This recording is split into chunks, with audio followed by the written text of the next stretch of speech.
Hi everybody, Hello. day 722 of lockdown.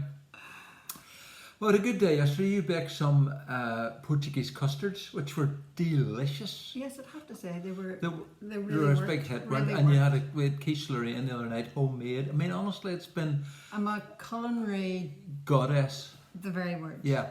Although today started off not just as good because I was studying the word and writing my journal, and the pen dropped out of my hand Yes, and marked a grey sofa. light I grey mean, just sofa. a wee tiny bit, but like honestly, You're a careless rascal. That's what you are. You're a DEFCON careless 3. I rascal. was like, I mean, I was thinking about it, and because I said, yeah, it just slipped there, and it reminded me that in English, the word if you're saying I dropped the phone, you'd go I dropped the phone, but in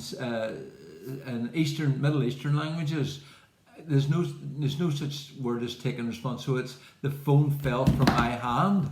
Oops. Sorry.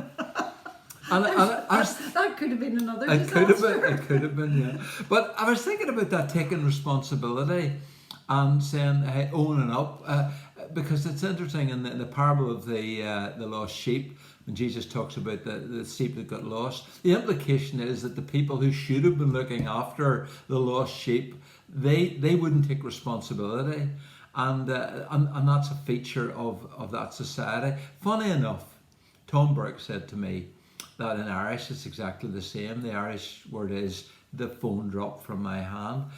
And we've been thinking a little bit about what's going on in society, Black Lives Matter, etc. And we need to be really careful what we say.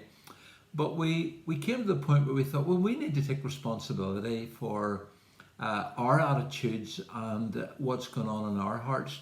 I've been listening to some friends, pastors at churches, etc., that are mixed, that are some black led, some are white led, and just decided to listen a little bit and realise that there's something going on in our society which needs to be examined.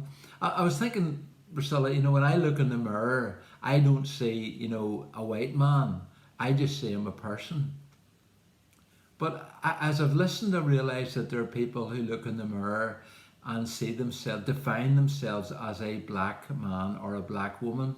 Talking to a friend just this week, and trying to impress in a little bit and say, what is it? They said, well, look, he said, whenever I go out, I try and make myself smaller. Not physically, but just less obtrusive, so that nobody notices me, because I've had so much abuse over the years that I think if I just keep myself quiet, I think it was like sort of a shrink shrinking myself and encouraging our children to do the the same. You think, that's not right. Exactly. It's not right. I don't have to face that.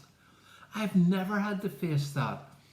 And so we just thought, let's take responsibility for our own attitudes and our own hearts, and see what's really going on, and try to understand and listen to other people, and read and listen, but also try and say, well, what can we do that's different? Yeah, because it's when you look back at history, and I think many of us are praying at the minute for a fresh move of God, for an awakening, for God to move. And when you look back at history, when you look to the 18th century, where there Wesley was and Whitfield, a real move of God, and out of that flowed justice issues. That there was in those days the anti-slavery movement, and a lot of other justice issues flowed out of that move of God.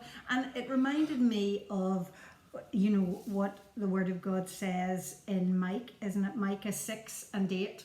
He has shown you, O man, what is good, and what does the Lord require of you? To act justly, to love mercy, and to walk humbly with your God. And it says to act justly, not to think justly, but to act justly.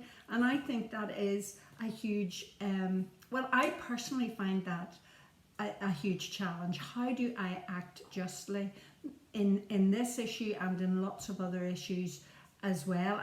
And some people have also been pointing out that the other thing is that in our society today, slavery hasn't gone away.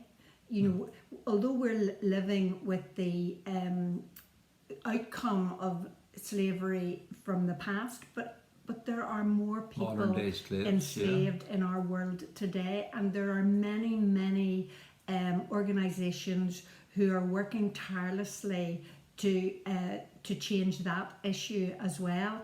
And so I just think, Lord, how can I act justly? That He's shown us what is good, and that's what He requires of us.